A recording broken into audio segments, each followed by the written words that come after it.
In today's episode, we're gonna talk about fastings and dispel some myths and kind of give you more information on how to do it properly, who should do it, and how it's gonna benefit you. Let's go. Welcome to the What Up Doc University podcast, your number one resource for total body wellness. Here's your host, Dr. Mike. Welcome back to the What Up Doc University podcast. This is Dr. Mike Okauchi, and it's a beautiful day here in Southern California.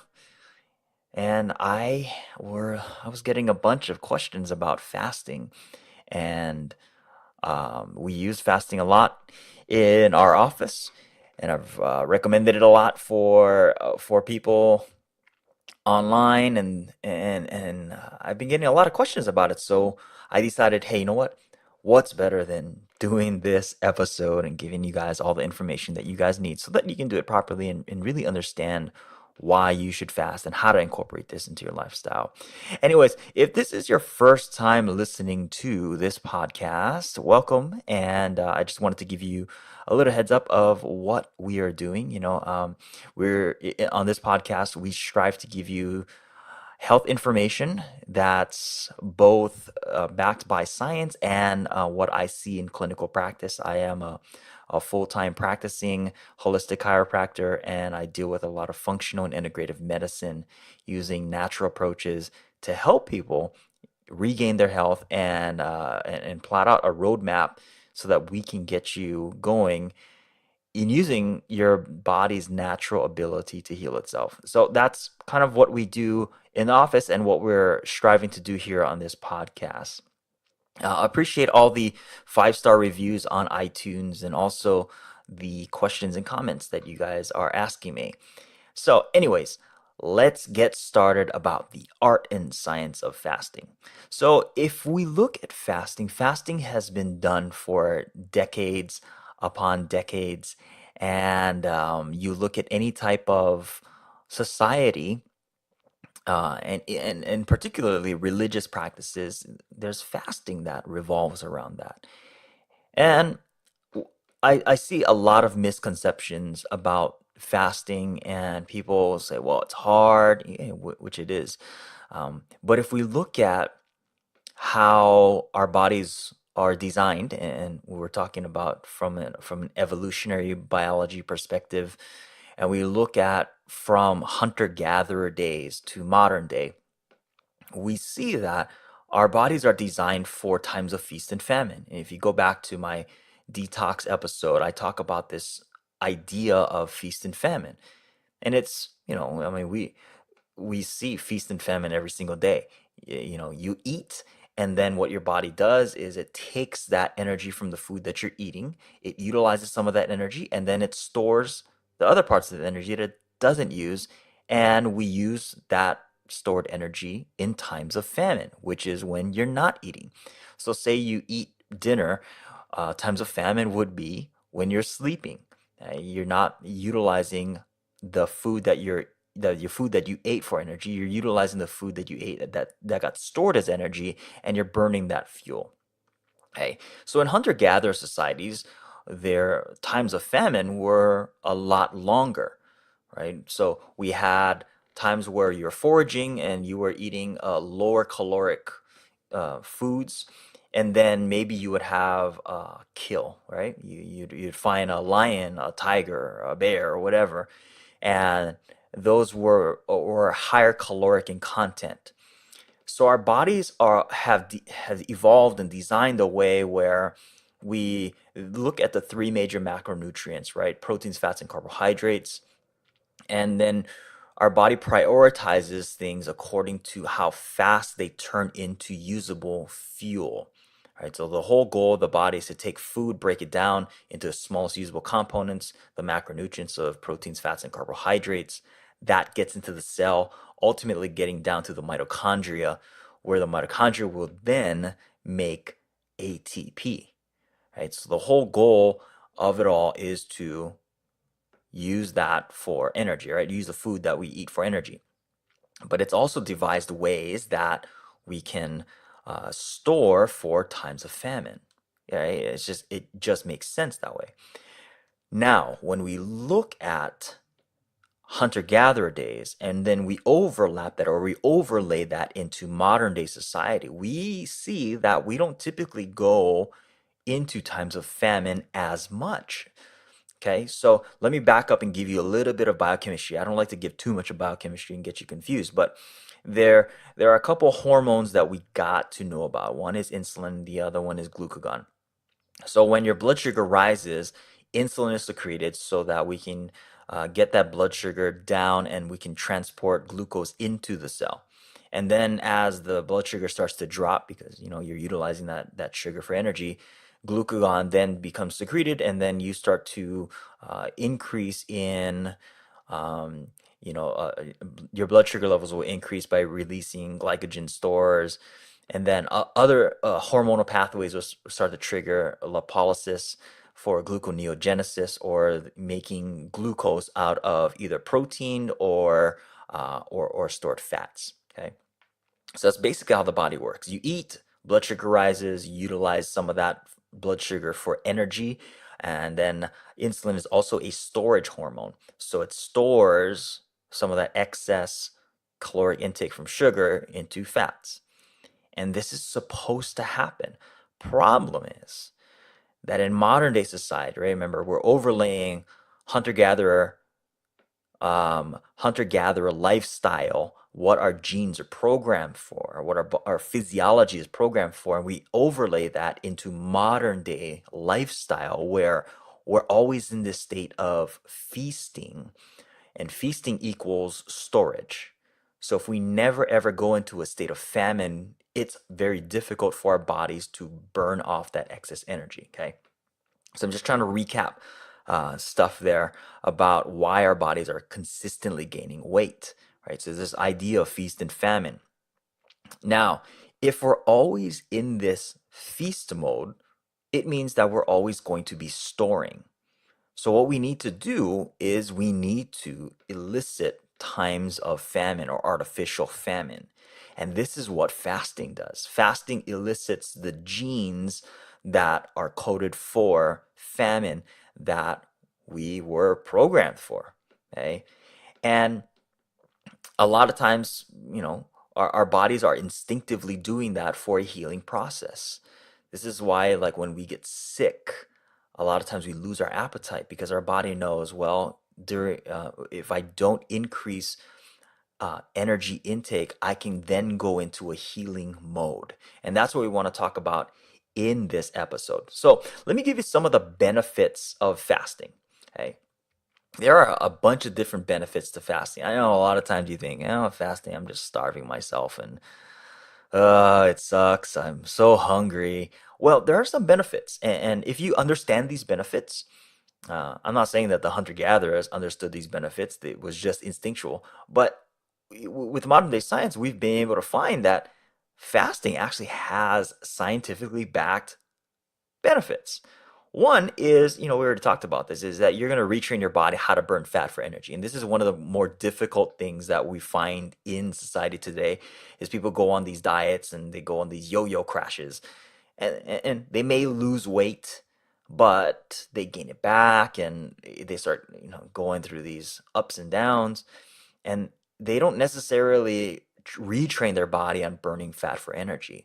So when you go into a controlled fasting environment, you then would retrain your body how to burn fat for energy. Now, at the end of this, I'm going to teach you guys how to do this effectively. Note that just because you start on a fast doesn't necessarily mean that your body will automatically go back into burning fat for energy. You have to retrain your cells to do that. And we're going to give you a clear outline on how to do that. So one of the benefits, again, is teaching your body how to burn fat for energy. The second one is a really, really important one, is you're going to start to improve insulin sensitivity. This is very, very big in the diabetic circles, because we know that in type 2 diabetes, your cells are not that sensitive to insulin, and the insulin receptors don't necessarily work with the insulin being provided. So fasting will actually improve that sensitivity. Fasting, along with other stuff like resistance exercise, is obviously changing your diet, but fasting is a really, really big one. For those of you who are those type 2 diabetics, which are very reluctant or skeptical to induce fasting or try a fasting program, this works really well for you again, but you do have to monitor your blood glucose levels in the beginning because your body is not yet trained. So we're going to teach you how to train your body and your cells how to get into that fat burning mode and then improve your insulin sensitivity. If you have questions about this, I mean, one of the greatest resources you can go for this, and a doctor that specifically deals with type 2 diabetes and fasting is Dr. Jason Fung. He's the preeminent authority on that, and I've studied his work for a few years now, and I've implemented that, and I can concur with his findings as a research that this does work specifically for type 2 diabetics, and it works really well. Okay, so second one is improving insulin sensitivity. Third one is fasting improves and increases growth hormone production. Uh, Growth hormone production is very, very essential for repair of organs. And this is the one thing that we see in chronic degenerative diseases is that over time, if there's not enough growth hormone production, your organs just start to degrade. So fasting helps with that. And then the fourth one is one of the most important things that I typically look at and why I love the benefits of fasting, which is that it improves this thing called autophagy. Okay, and autophagy is this very, very big word that basically talks about how the weaker cells in your body are removed and the stronger cells survive. So it's basically like natural selection inside of your body. The weaker cells that aren't adapted to the different stresses and rigors that you would put your body through, it gets sloughed off. And the reason why we want to see autophagy, it's basically like cleaning your body from the inside out. We're getting rid of the cells that could be prone to things like cancer.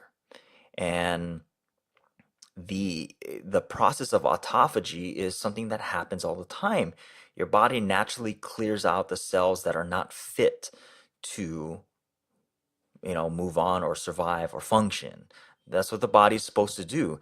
And this is, during times of in the past, when in our hunter-gatherer days, when there was decreased nutrient availability, our bodies adapted to this by getting rid of those less fit to survive cells, because what it did is it conserves energy. If there are these less fit cells that was eating up energy and it didn't need to, it would cost your body that energy, or the energy input and the energy output. So if the body designed the way it says, well, let's get rid of the lower tier cells, then we don't need to have so much caloric input. And this was just a way that the body cleansed itself naturally. Okay. And you can look at all these different studies, and I'll have the studies linked up in the show notes, but autophagy plays a very, very key role in diseases like cancer, heart disease, diabetes, any type of liver disease, autoimmune diseases, Alzheimer's, dementia, infections. And again, like I said, I'm going to put the links to these studies in the show notes, and go ahead and read these studies. I don't want to go over through all of them. I don't want to take too much of your time, but so I'll link it up, and you'll be able to read it. It's pretty fascinating stuff. Okay. And let's kind of shift gears. That was more of the academic side. I want to shift gears into how do you fast properly. Well, the first thing when you start fasting is we're going to talk about mindset. Okay, and the mindset has to be one where you're going into this for health reasons. Okay, now like I said, there's always should be a reason for the fast, is unless you're just starving, right? And so my wife always jokes about, You have to fast with a purpose. Don't fast unless you just be starving yourself. And nobody likes to go into starvation mode because then you start thinking about the food and you start thinking about all this stuff. So you want to go into a fast with a proper mindset that you're doing it for health reasons. And when I see patients going with this mindset, they do way better than those that they're just saying, well, I'm only focusing on the things that I can't eat and I don't have enough food. Your body's just going to crave stuff, okay? So the mindset has to be there. Now, when you're fasting, there are two different ways that you can do this. Okay, one is called a block fasting, where you're going a set of days without eating anything. And then there's also called intermittent fasting. Okay, intermittent fasting means that throughout the day, you're going to have times when you're not eating, and then you have what we call your eating window. Okay, so I'm going to give you guys specific ways on doing that as well. Now, let's kind of go back to those that are, you may be dealing with a chronic health disease and stuff like cancer, diabetes, and all that stuff. You want to ease yourself into this. So the recommendations I'm going to give to you is the optimal goal. What I want to give to you first is the doable goal, right? I don't want you to jump all the way into the intermittent fast or the block fast right off the bat, because what happens is that your cells aren't trained for this yet. This is like if tomorrow I asked you, hey, I want you to go and run a marathon. Your body hasn't trained for that, right? For those of you who've never run a marathon yet, right? If you can't even run a mile, what makes you think that you're going to be able to run 26 miles? So, same thing with fasting. We need to train and ease your body into it. Okay. So, with that said, intermittent fasting, the recommended method, this is the one that I use on a daily basis, is the method of what we call your 16-8. So, basically, for 16 hours out of the day, you are not eating anything. You can still drink stuff. You can still drink water. You can have stuff in your water, but you're not eating anything. You're not increasing the caloric intake, and you're not increasing carbohydrate intake during that time. So 16 hours, and then you have what we call your eating window in this 8-hour period. Okay, fasting for 16 hours. You're going to eat during this 8-hour window. So, for example, say your first meal of the day would be 11 a.m. Okay. And by the way, I highly recommend skipping breakfast. It's been a misnomer that breakfast is the most important meal of the day. I highly disagree with that. I don't eat breakfast at all. I haven't since probably college. And I noticed that when I started skipping breakfast, I had more mental clarity throughout the day. So let's say your first meal of the day is at 11 a.m. Okay. What you're going to do is your eating window is going to finish up at about 7 p.m. So between the hours of 11 a.m. and 7 p.m., that's your eating window. Okay. And then from 7 p.m. all the way back to 11 a.m., that's going to be your fasting window. Okay. So, you're let's look at it this way. 11 you get up, let's say like 7 a.m., 6 a.m., 7 a.m. You don't eat till 11 a.m. Your eating windows to 7 p.m. and then you go to bed by 10 p.m. I highly recommend you not having your last meal about 3 hours before you go to bed. So this kind of works. This schedule here works. First meal is 11 a.m. Finish up your last meal by 7 p.m., which means, by the way, that you would start eating at about 6:30, and you're going to wrap that up by about 7:30. Okay. And then you're in bed by at least 10 o'clock. That would be a daily recommended intermittent fasting.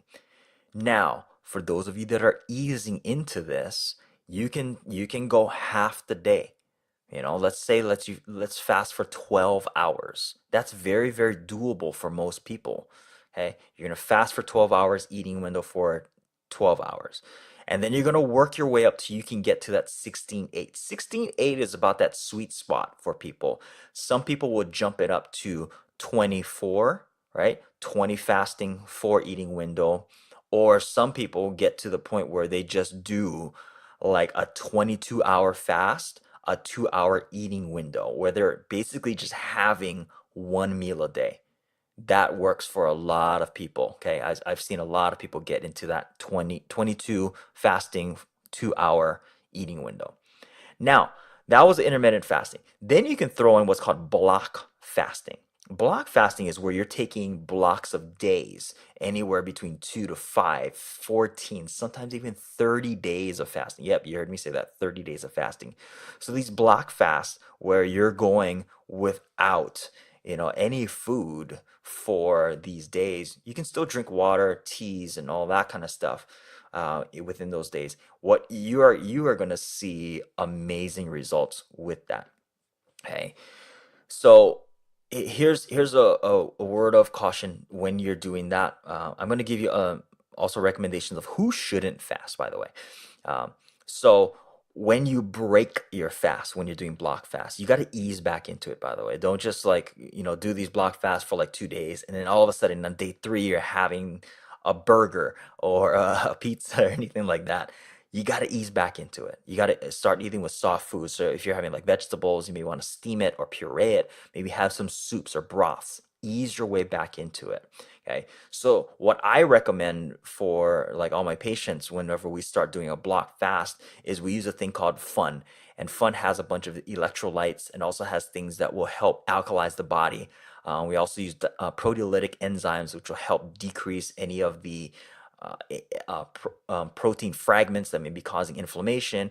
And while you're in this process of autophagy, you're getting rid of all of these lower lying cells. The proteolytic enzymes will help clean that up, by the way. And then I use another product called Alkalite. Alkalite will just curb all of that acidic waste in your body, which you're going to be flushing, by the way, during the fast. Your body's going to pump out a lot of uric acid and a lot of lactic acid and all of these organic acid compounds. So you need something that will help curb this acidic waste. So Fun, enzymes, and alkali, this is what I recommend during these block fasts. And then after you do the block fast, anywhere between 2 to 5 days, then you're going to ease back into it with your soft foods. And then you're going to transition into your intermittent fasting. Okay. And also during this time, maybe you can calm down from your workouts. Okay. Just monitor your body, listen to your body, let your body relax, let your body do its thing. Okay. Stay away from the workouts during this time. Give your body that time to just, repair biochemically and then cleanse itself out. Now, a big question I get from patients is, well, doc, well, what do I eat during my eating window? I recommend a mixture, a hybrid between something like a paleo and a ketogenic diet. Just eat clean, right? So it's primarily going to be 70% good fats, 25% good proteins, has to be like grass fed, pasture raised. The meat, if you're eating it, should still be on the bone. And then when you cook it, make sure you're cooking it at lower temperatures. I don't want you charbroiling anything. I don't want you grilling stuff because you can create all kinds of carcinogenic compounds. And then organ meats is going to be also good stuff too. Chicken hearts, eggs is going to be a good one. And then the last 5% is going to be good carbohydrates. Make sure that it's low glycemic, low glycemic load. So low glycemic index, low glycemic load.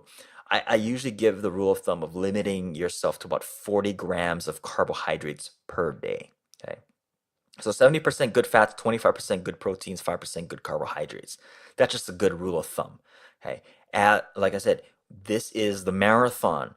The training for the marathon, you're going to ease into it because I know a lot of people have higher carbohydrate diets. So some people are at like 60% carbohydrates. You don't want to just all of a sudden drop to 5% carbohydrates. You want to ease into it. Maybe go to 40, down to 35, down to 20, and then ultimately getting down to the ratios of 70, 25, and 5. Okay. So that's my recommendations for what to eat during your eating window. Now, who shouldn't do this? Because believe it or not, there are people that shouldn't do this. So here's your list. Women who are pregnant, you're breastfeeding, or you have fertility issues, right? Maybe you've been trying to get pregnant.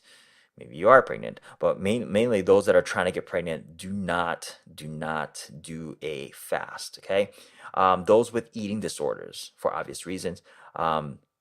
those who have severe cases of diabetes, okay, I wouldn't recommend doing this on your own. This has to be done under medical supervision. Okay? If you have diabetes, you have to be working with a healthcare practitioner that will guide you through this. If you have low blood pressure or if you're on a lot of different types of medications, do not do this, right? Like again, and this is my disclaimer. Again, I should have done this at the beginning, but my disclaimer is this is just for your informational purposes only. Do not start these types of programs or any type of other things that we talk on the podcast without consulting somebody first. Don't just try to experiment on yourself, because sometimes you may get into bad areas if you don't know what you're doing, if you don't know what you're looking for.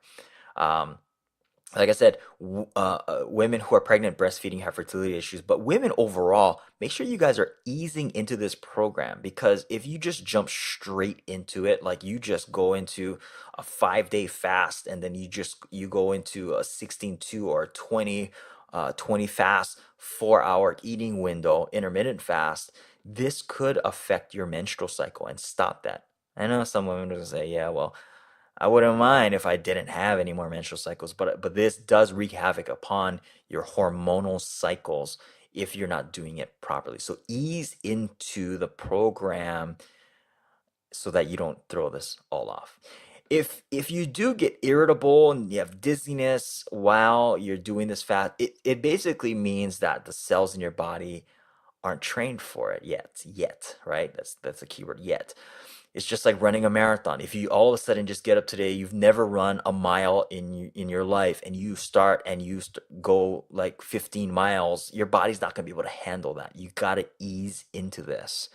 Okay? So you got to retrain your body to do this properly. So that's pretty much what I have and what I recommend for my patients in my office on how to do fasting properly. Remember, our bodies are programmed for feast and famine, and what we're doing is we're reprogramming and reattaching our body to how it naturally functions. So hopefully this was informative for you. Again, do not partake in this until you know and you've been under the guidance of a healthcare practitioner and you know that this will be healthy for you. If you love what we're doing here, please leave us a 5-star review on iTunes. Head on over to www.whatupdocuniversity.com and you can find all of our episodes there. And you can head over to, for this episode particularly, is www.whatupdocuniversity.com/episode 47. And you're going to see all of the show notes there, all of the links to the studies and articles that pertain to this episode will be found there. Love all the comments, love all the interaction. And if you feel like joining our Facebook group, you can do that. I mean, it's a free community, free Facebook group. Head on over to www.whatupdocuniversity.com/FB group. You can find me on Instagram. My handle is Dr. Mike Okouchi, Dr. Mike Okouchi. That's pretty much all my handles everywhere on Instagram, Twitter, and Facebook. And hit me up if you have any questions, comments. Hit me up on any of those social media platforms, and be glad to answer your questions.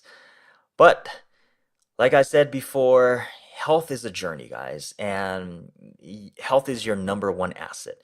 And we only get one body to live in. We can't just move out of our body and into another body. It's the only place that we have to live in our time here on Earth. And we got to take care of it. And that's the whole goal of what we're doing here at What Up Doc University podcast, is we're trying to give you the information so that you can know how to live in your body healthily, so that you can live at your highest and your best performance and expression. And hopefully you got some information from this episode.